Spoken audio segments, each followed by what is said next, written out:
Diretamente ao tema, a gente estava conversando de outros assuntos que são importantes também, correlacionados, exatamente, estava procurando essa palavra. Obrigado. E agora a gente vai falar da tão esperada, depois de 30 anos, tivemos o parto da reforma tributária. Lucas, eu acho que é importante a gente fazer, acho que 2 momentos para a gente falar da reforma tributária. O primeiro é a gente ter noções gerais do atual sistema e também noções gerais dessa reforma tributária para a gente ver como que tudo isso está ficando. Mas antes, só comenta com a gente, a reforma tributária está retornando para a Câmara Federal? Sim. Ela já está indo para os próximos passos? Ela já está em vigor?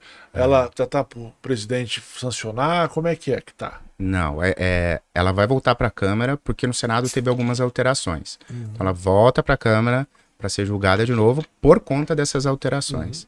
Então, mas vai passar. É o que todos, né, toda a classe aí do tributário diz que vai. Só recordando, nessa volta da Câmara, se aprovou, não tiver nenhuma mudança, vai direto para sanção. Exato. Ah, tá. Então, assim, a reforma, todo mundo aqui, eu acho que concorda que ela era necessária. Né? Então, nós temos a casa está caída, praticamente. Nós temos um país extremamente complicado, burocrático, e ela simplifica. Então, nesse ponto, ela é positiva, né? Então, nós temos aí, sei lá, 4.000 normas, 4.500 normas tributárias hoje. Essa norma, como ela unifica impostos, ela vai só nos municípios. Imagina quantos municípios no país que não precisarão de ter aí um código tributário municipal, definindo regras de incidência de ISS. Por quê? Porque vai unificar no tal do imposto sobre bens e serviços do IBS. Então, basicamente, gente, a mudança é o seguinte, essa é a primeira etapa da reforma tributária e ela ataca especificamente o consumo da população. Então, ela pega 5 impostos e transforma em 2. Então, o PIS, o COFINS e o IPI, que são de competência federal, vão virar CBS, Contribuição sobre Bens e Serviços, também de competência federal. E o ICMS, que é competência estadual, e o ISS, que é competência municipal, vira o IBS, que é o Imposto sobre Bens e Serviços. Esses 2 impostos são impostos sobre valor agregado, são não cumulativos. E serão todos os 2 federais também? Qual deles? Não, é que você comentou perdão. O IBS, ele tem uma competência dual, que a gente chama, né? Então, de fato, tem a divisão entre estados e municípios, mas a União também está ali dentro. Tá metendo o bedelho ali nesse Mete o bedelho. Então, assim, sempre quer. Uma das coisas que tem que está muito clara aqui é que a autonomia dos estados e municípios parece que vai diminuir, né? Porque vai ficar a cargo da União a gestão, ou grande parte da gestão da arrecadação, tá? Aproximadamente 38%, eu imagino, porque é mais ou menos o que esses impostos significam hoje na arrecadação. Tá? Ela, em tese, não veio para aumentar impostos, né? Então tem uma regra ali de trava, né? Então eles teriam, com o Senado Federal também, regulando e calibrando essas alíquotas ano a ano, para que ela fique aproximadamente o que a gente experimenta hoje, que é aproximadamente 33%, tá, de carga tributária. Seria o Senado. Isso. O Senado, anualmente, vai calibrar esses impostos no CBS e vai ter um comitê gestor para o IBS, que também vai calibrar. Só como curiosidade, seria o plenário do Senado ou seria a mesa diretora do Senado? Você sabe dizer quem que faria isso? Vai ter um comitê gestor, com certeza vão criar um comitê. Porque se depender de todos os senadores votarem, isso às vezes vai passar uns 12 anos, né? Sim, calibração. E aí, qual que é a diferença? Então, hoje nós temos esses 5 impostos, que vão virar 2, e eles serão impostos únicos, com uma alíquota única. Então, por exemplo, isso é muito positivo para o setor de indústrias, por exemplo, porque o industrial hoje, você paga, por exemplo, sei lá, 45%, 47%, 48%, 42%, a depender do item industrializado, né, com toda a sobreposição de impostos que está ali ligado. Hoje você pagaria, por exemplo, vamos adotar aqui uma alíquota de 25%. Então, em tese, eu acho que vai baratear o produto industrializado. Isso também dá um reflexo que você comentou de acabar com a guerra fiscal. Exatamente, porque o IBS e o CBS serão cobrados sempre no local do consumo. Então, hoje em dia, o grande quê da guerra fiscal é justamente esse. vem para o meu estado que eu vou te dar um benefício de ICMS na ordem de tanto.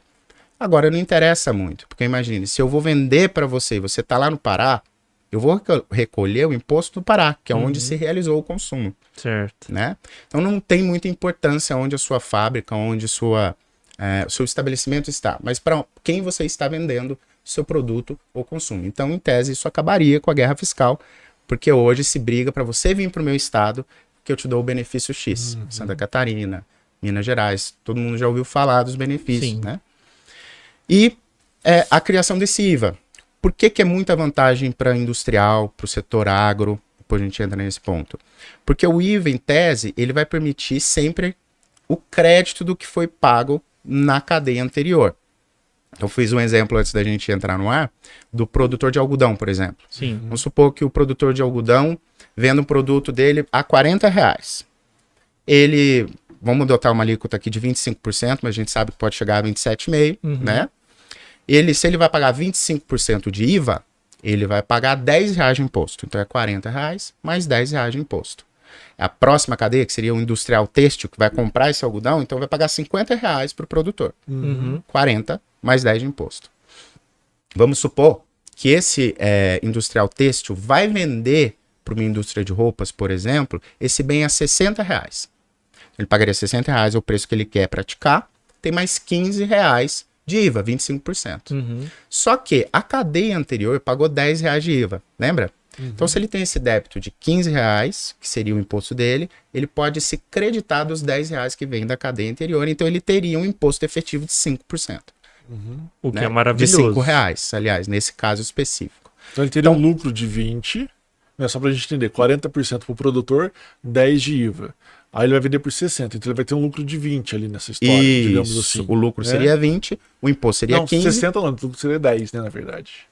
Isso, exatamente. A margem dele seria os 10. E ele teria mais R$15 de imposto. Mas como a cadeia anterior já pagou 10, ele se acredita desse valor, então ele pagaria R$5 de imposto efetivo. Né, e ele venderia por 75? Aí ele coloca o preço que é ele, mas ele tem que vender por 75. Que seria os 60 do preço dele, mais os R$15 do Então, na verdade, o lucro dele não foi de 10, foi de 20. Exato. E aí, na próxima cadeia, vamos supor que seja uma fábrica de roupas. Pode fazer a mesma coisa. Então, pagou-se R$15 agora, ele vai ser acreditado esses R$15 ali na próxima cadeia. Então, é não cumulativo. E tem um A menor, por exemplo, não dá, né, talvez para dar um menor ali, porque ele nunca vai conseguir pagar menos do que ele já comprou, né? Não tem como, não tem porque como, ele perde né? a margem. Então ele tem que ser colocado, nem que seja R$1, né? Exato. E aí ele vai pagar em cima desse imposto R$1. sobre, por isso que é valor agregado. O que você está colocando de valor agregado? É sobre esse valor agregado que você está colocando que você vai pagar o imposto. E aí vira, na verdade, e até de fato aumento, isso. Né? O lucro dele aumenta, porque nesse exemplo que você estava comentando, 40 mais 10 virou 50, ele vende por 60, em tese. Mais 15 de imposto, então ele teria que pagar 15 de imposto, ele teria um lucro de 10 e pagaria 15 de imposto. Mas ele vai abater do que ele pagou, do que o anterior pagou. Ele pagou 5 só. Então, os 10 que ele teria vai ser 20 de lucro, né? É isso aí. É por isso que eu estava dizendo, as industriais foram muito contemplados com essa reforma, porque essas cadeias intermediárias terão crédito e débito. E aí, o problema está justamente no setor de serviços. Porque o que o setor de serviço vai se creditar? Ele vai aumentar só o imposto. Ele não vai conseguir se creditar para, de fato, a carga tributária dele diminuir. Então, o setor de serviço foi o grande impactado na reforma, porque hoje o setor de serviço tem uma média de uns 13% de impostos, né? Mais ou menos. E agora, essa base vai... única, né? Exato. Essa base vai duplicar. Vai ali para 25%. Única. 27%. Não, para todo mundo. É única para todo mundo. Do mundo. 25%, ponto. É isso aí. Tô falando de 25%. É só. A gente sabe que a soma vai, segundo estimativas do governo, vai ser 27,5%. Inclusive, voltou do Senado, uma das alterações do Senado foi justamente as isenções.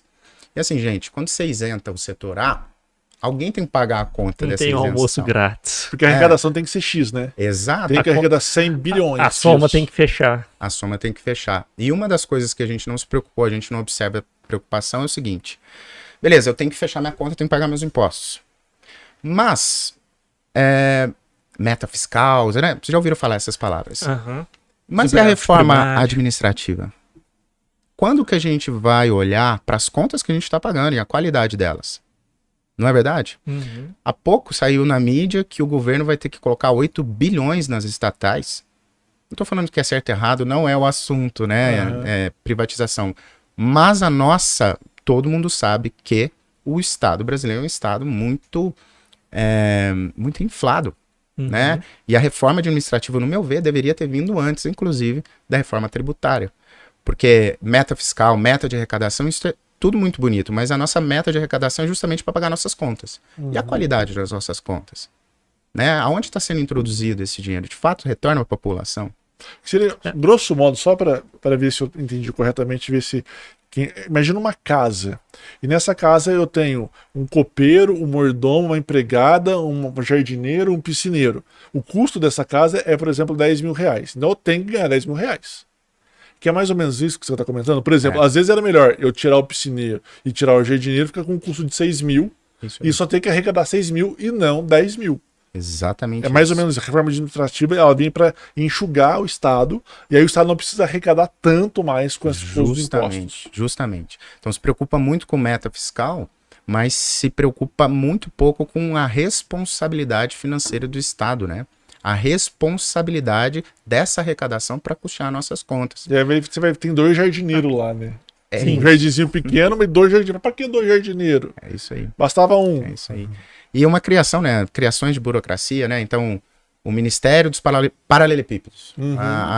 Sei lá, estatal que faz todos os paralelepípedos conforme regras do INT que lançou a instrução normativa ABC. Né? Então, isso tudo é custo. Isso tudo é dinheiro. Né? Ô, Lucas, e nessa setor de serviços que infelizmente foi, como você disse, é o setor que mais emprega e foi o mais prejudicado. 70% dos empregos do Brasil vem do setor de serviços. E eu não sei estatisticamente isso, mas a gente, pelo menos no viver do dia a dia, a gente consome muito mais setor de serviços que setor industrial, obviamente. Será que eles não tiveram um clique de que talvez gere desemprego a reforma tributária? Eu não tenho dúvida de que os preços vão ficar muito caros, né? O serviço vai ter que aumentar.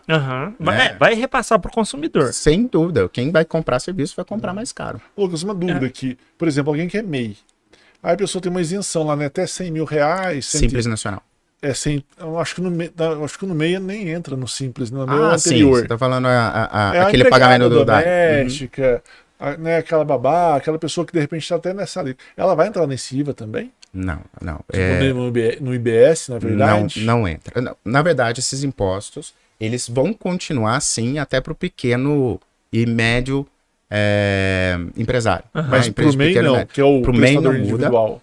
Para o Simples não muda, mas eles vão recolher IBS e CBS e vai ter uma possibilidade aí de você apurar de maneira diferente. Então você pode apurar o CBS e o IBS por fora e até transferir crédito, aproveitar os créditos ou pagar dentro mesmo do Simples. Vai ter essa opção. Mas vai ser mais complicou então para a pessoa? Não necessariamente, se ela não quiser complicar. Mas de repente ela está no Simples Nacional e ela tem muito crédito. Crédito que ela nem consegue aproveitar, que ela quer transferir para terceiros. Então é uma opção. E aí que você comentou, precisa, nesse caso em específico, com a reforma tributária, mais ainda de um tributarista para dar essa orientação para a pessoa. Falar, você tem muito crédito, hein? Fique esperto. Eu não tenho dúvida assim. Melhor dos mundos para uma empresa, para qualquer empresa. Um bom contador alinhado com um bom tributarista. Esse, cara, é um time que é uma parceria muito boa. Porque às vezes tem dissonância, tá? É difícil. Assim, aos contadores que nos assistem, sei que tem diversos excelentes profissionais, mas às vezes, infelizmente, assim como na advocacia, alguns que atrapalham muito, né? E acabam atrapalhando a empresa também nesse ponto. É que, assim, posso estar equivocado, mas, por exemplo, um contador, ele olha muito o que a Receita Estadual ou Federal ou Municipal diz. E o advogado, ele já olha mais o que os julgados também dizem, o Poder Judiciário já está dizendo sobre aquele tema, que às vezes a Receita ainda está relutante em aceitar uma tese, e os advogados sabem que essa tese em tribunais já são aceitas. E o contador fala, não pode, porque a Receita vai impedir. É isso. Talvez assim, o advogado é um teórico, e o contador é o prático. Executor, né? Então, mas existem diversos contadores que são muito mais. Eles realmente já sabem, né? Já entendem. Inclusive advogados que são contadores, né? E conseguem tramitar nesses dois mundos aí. Sem dúvida, eu acho que esse é um momento É histórico, né, gente? São 30 anos aí, em algum momento se pensou que fosse impossível essa reforma passar. Porque de fato é muito difícil, é muito conchavo, é muitos interesses, de gente muito grande. Porque a história que todo mundo aparece na mídia é que é uma história basicamente de autonomia de federações. Mas no fundo, talvez seja relacionada aos lobbies das isenções. Sem dúvida nenhuma, esse é um dos pontos mais relevantes, Todo né? mundo fala assim, o Estado, sei lá o que, não quer perder poder, mas aí tem uma empresa que está lá, um setor que está lá já tentando buscar a isenção para si própria, né? A tal da alíquota zero, né? E alguém paga essa conta, tá? Então, assim, coisas bacanas da reforma. Cesta básica, os itens da cesta básica terão alíquota zero. Isso é excelente, né? O tal do cashback, né? Então, eu não entendi o cashback. Cashback ainda vai ser regulado, inclusive a gente falou, né? Excesso de delegações por lei complementar. Esse é um tema para lei complementar, mas vai ser regulado, mas a tese é a seguinte: para os trabalhadores de baixa renda, teria um retorno daquilo que pagou de imposto, em homenagem ao tal da justiça fiscal. Né? Não seria justo todo mundo pagar a mesma coisa, especialmente os trabalhadores de baixa renda. Então teria um cashback, receberia um pouco desse dinheiro de volta. Mas de outra parte, não da parte da cesta básica, por exemplo. Não, de outra parte. Cesta básica para todo mundo, né? Então os itens da cesta básica teriam alíquota zero. Eu vi que era gás, por exemplo, né? Não, tudo. Alíquota zero... Não, falou o cashback, desculpa. O cashback... Para gás. Para diversos itens. Comprou gás e aí ela tem o cashback do gás. Para diversos itens. Ainda não se sabe como vai ser, sinceramente. Então, a lei complementar ainda vai regular.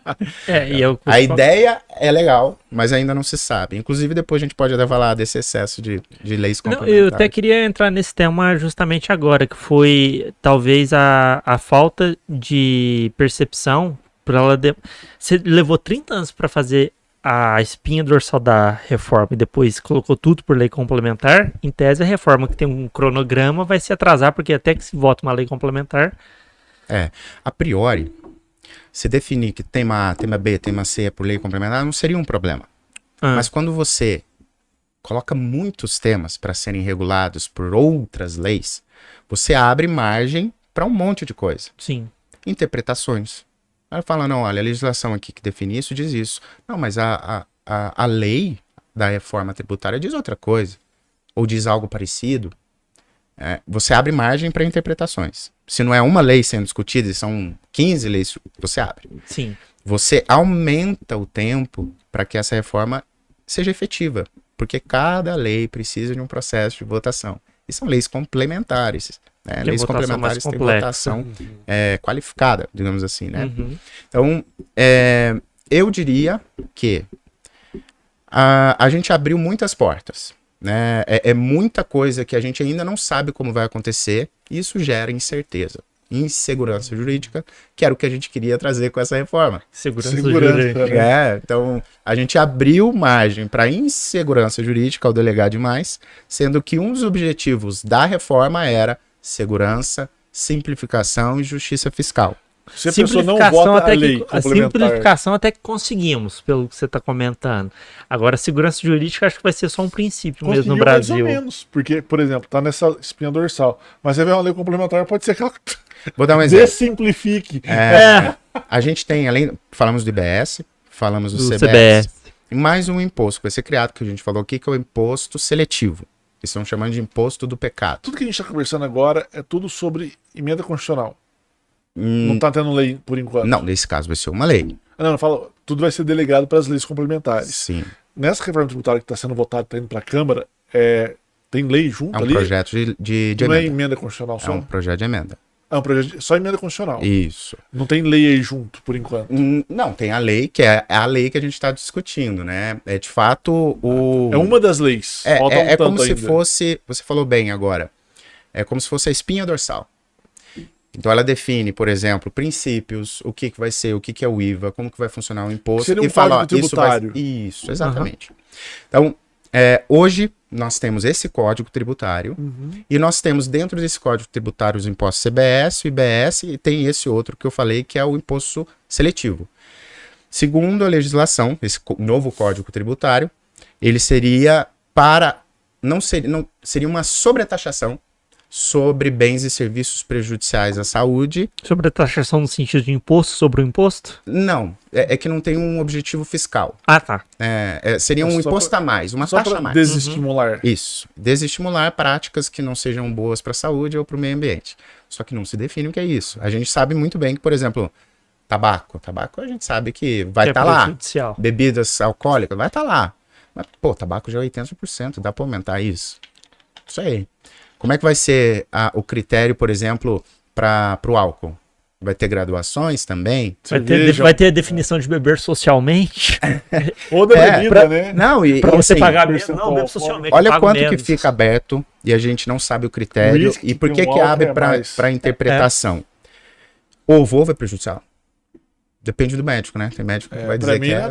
Para mim não é. Para mim também não. Como ovo. Agora, sendo um pouco mais específico. Por exemplo da margarina. Margarina tá na cesta básica. Mas é um dos bens mais cancerígenos que existe. Tá na alíquota zero. Como assim? Não entendi o critério. Gado. Todo mundo sabe que o gado é um dos maiores produtores de CO2 do mundo. Uhum. Mas espera aí, o setor agro está amplamente incentivado nessa reforma. E cimento. Cimento emite CO2. Foi o que você comentou também, o açúcar, né? O açúcar tá na cesta básica. Então, assim, a gente abre margem para interpretação. Mas o açúcar faz mal. Muito mal, segundo alguns dados assim, científicos. Não sou médico, mas faz mal. Então, qual que é o critério que a gente vai adotar, de fato? Porque essas pequenas dúvidas, gente, no longo prazo, geram litigância. Vai ter um cara falando assim, não, meu produto não é prejudicial, e o outro vai falar, o seu é prejudicial, o meu não é.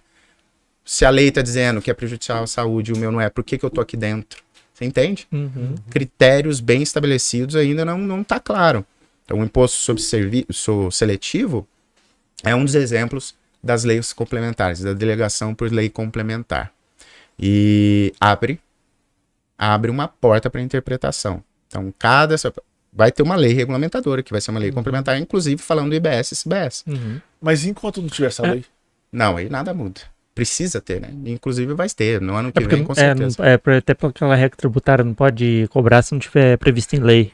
Não, sim, mas eu falo porque tem muitas... Não, você fala, aí no caso recolhe no antigo. É que a Constituição Federal, por exemplo, ela delega trocentos assuntos para lei complementar. E se a gente olhar a Constituição Federal, até hoje tem lei complementar que não foi sequer votada e sequer existe, desde a Constituição de 88. Se a gente delega 15, 20 leis para especificar alguns temas, talvez nem vão ser votadas daqui a 15 anos. Não, aí entra naquilo que a gente falou, né? Boa vontade do legislador. Aí vale a pena você bater na porta do seu deputado ou senador de estimação e lá e... Olha a insegurança. Precisa de votar 15 leis complementares. Votou 13, 2 não. Nessas 2 vai gerar um caos. E outra, pode mudar. Pode mudar. Pode mudar. Quando eu quiser. Eu falo, não gostei mais do imposto sobre seletivo. Não vai ser mais desse jeito, vai ser do jeito assado. E de 5, na verdade, virou 3, né? Porque se tem um imposto seletivo também. O imposto seletivo ele não tem um fim fiscal. Então, de fato, é um imposto, mas ele tem um objetivo de mexer no comportamento. Uhum. Né? Ele tem um outro objetivo. Até começar a ter uma boa arrecadação, né? Bem por aí. Aí você fala, os números aqui estão bons. Eles criaram fundos também. A gente não se importa com ele não, mas vê que tá aí. E além disso tudo, criaram 2 fundos lá, né? Alguns fundos. Um é não, fundo... fora que, por exemplo, isso também estimula o mercado paralelo, né? Você pode ter, por exemplo, o imposto sobre cigarro no Brasil passou de 80% para, vamos supor, no melhor das hipóteses, 100%. O contrabando do país vizinho só aumenta para você pagar menos. Não tenha dúvida. E a gente tava... Só mudando um pouquinho. Complementando o que o senhor está falando. Sempre tem o jeitinho brasileiro para tudo. Sempre vai ter. E assim, para o consumidor final, né? Para a pessoa que está na ponta ali, que é o que vai pagar, vai mudar alguma coisa? Vai melhorar? Vai piorar? Tem alguma... Eu diria que depende. Depende do seu hábito de consumo. Tem setores que, de fato, vão diminuir. Então, a gente falou aqui da cesta básica. Se você é um consumidor de itens da cesta básica, provavelmente sua conta vai ser menor. Mas porque tem um... Não, agora imagina a galerada que assina streaming. 25%. Serviços, meu Serviço. Não, mas eu falo assim, vamos supor, vamos pegar caro, vai ficar mais caro ainda. A questão da cesta básica. A gente tá falando num país que quando tem enchente, os caras dobram o preço da água que vende no lugar. Uhum. Você tá falando de um país que qualquer oportunidade de manter a margem de lucro ou aumentar a margem de lucro, a pessoa faz. O que em tese deveria baratear a cesta básica, tem alguma possibilidade da pessoa manter a percentual ou aumentar a margem de lucro e o final, o cliente, não sentir no bolso a diferença? Isso já existe hoje, né? O tal da livre demanda, né? Então, se você tá, por exemplo, no show da Taylor Swift lá, naquele calor de 60 graus, você provavelmente vai vender uma água mais cara. Eu não sei se é mais ou menos isso que você falou. Agora, dentro de um estabelecimento como um supermercado, aí basicamente, se você vender mais caro, você não vai vender. Então, vai praticar o preço do mercado. Então, não sei se para o consumidor, mais uma vez, a reforma, ela vem com o objetivo que é ideal, dizendo o seguinte, não haverá aumento na carga tributária. Né? Então, a gente vai ter uma trava, essa trava aqui, ela é justamente praticando o que se paga de custo hoje, haverão alguns setores que vão aumentar e outros que vão diminuir. Mas o que vai se arrecadar é mais ou menos a mesma coisa. Para o consumidor final, vai mudar dependendo dos seus hábitos. Então, por exemplo, se você consome itens que vão ser incentivados na reforma, você vai pagar menos. Agora, se você, por exemplo, bebe muita cerveja ou consome muito álcool, fuma. vai ficar mais caro provavelmente. Tem gente aqui que não gostou nada. Tô ferrado. Então depende, mas assim, pessoal, esse é o ideal, né? O Brasil sempre tem ideal e tem a prática. Né? Então assim, veio a reforma que coloca muito bonitinho lá quais são os objetivos. O objetivo desse é esse. Você vai no perguntas e respostas lá no site do governo, eu falo, não, a carga tributária, nossa, a gente vê, olha que maravilha que é esse filho que eu tô criando. É quase paraíso na Terra. Não, olha que maravilha isso. Mas a prática é outra. A gente sabe que vai vir lei complementar que a gente vai discutir, que a gente fala que a litigância tributária, o contencioso tributário no Brasil nunca acaba. Só aumenta. Só aumenta. Então, assim, é um problemão que todo tributarista gosta de ter, né? Uhum. Sim. Que a gente não trabalha sem problemas, mas eu estimo que a gente vai pagar uma conta cara, que no final das contas não é isso que estão vendendo. Porque, imagina comigo, eles estão criando dois fundos. Um fundo que até 2033 está previsto lá 40 bilhões, vai escalonando por ano a ano, eles vão depositar nesse fundo, chegando em 2033, 40 bilhões. Outro fundo, que é um fundo de benefício de ICMS. Então, tem muita empresa que tem benefício de ICMS hoje, que são benefícios que são por tempo determinado, mas também prevêem contrapartida dessas empresas. Então, por exemplo, vou te dar esse benefício, mas você precisa gerar emprego, você precisa trazer o seu CD para cá, né, o seu centro de distribuição, você precisa ter uma planta. Então, tem uma contrapartida para o Estado. Você não pode simplesmente falar, meu amigo, a partir de amanhã não tem ICMS e tudo que você planejou nos próximos 10 anos, acabou. Você vai ter um prejuízo imenso. Então, existe esse fundo para reduzir esse impacto nessas empresas, né? Quem que vai pagar essa conta? Esses 40 bilhões, esse fundo de ICMS. Quem que vai pagar essa conta? É o contribuinte. Não tem por onde sair. Não tem por onde sair. E mais uma vez, eles falaram de 27,5%. Era 27, agora já voltou para 27,5%, porque voltou do Senado Federal com mais isenções, com mais benefícios. Se você tira 0,5% que viria da cá, você tem que adicionar no lado de cá. Então, o consumidor final, minha singela opinião, vai sentir sim, especialmente nos serviços, que vai encarecer, porque ele vai pagar, na prática, um imposto sobre toda a cadeia sem poder se creditar. Ô Lucas, mas a gente está trabalhando sobre informações oficiais, os 27, 27,5. Estatísticas do governo. Estatísticas do governo, mas com informações de mercado, de outros, já se trabalha com uma hipótese maior? Não dá Tem um pra amigo saber. meu que ele presta serviço de consultoria no setor de engenharia. E ele comentou que um setor que a empresa dele é ligado, eles estavam trabalhando com a hipótese de 33%, o IVA. Tá, 33% é o que se paga hoje em média, né? Então, foi aquilo que eu te falei, a carga tributária total das empresas em média é de 33%. Acho que é o IVA mesmo, deixa eu confirmar aqui. vai ter um período aí de transição, né? E esse o IVA, período, na verdade, é o IBS. o IVA é o IBS e o CBS. Tá. São impostos Não sobre existe valor IVA no agregado. Brasil. O que existe é IBS e CBS. Que são IVAs, né? Que são impostos sobre valor agregado. Se é essa questão da crédito Entendi. de débito, não cumula, né? É isso mesmo. Haverá um período de transição e esse período de transição é justamente para calibrar essa alíquota. Então, as estimativas são de 27,5%, mas existe a possibilidade de aumentar. Mais uma vez, aí, o ideal aliás, o que foi exposto não vamos aumentar a carga tributária, a gente vai ter um sistema de travas justamente para que isso não seja maior do que a gente recolhe hoje, mas a prática pode muito bem ser outra, por uma questão principiológica que a gente volta lá. Meta fiscal. Quanto precisa para pagar?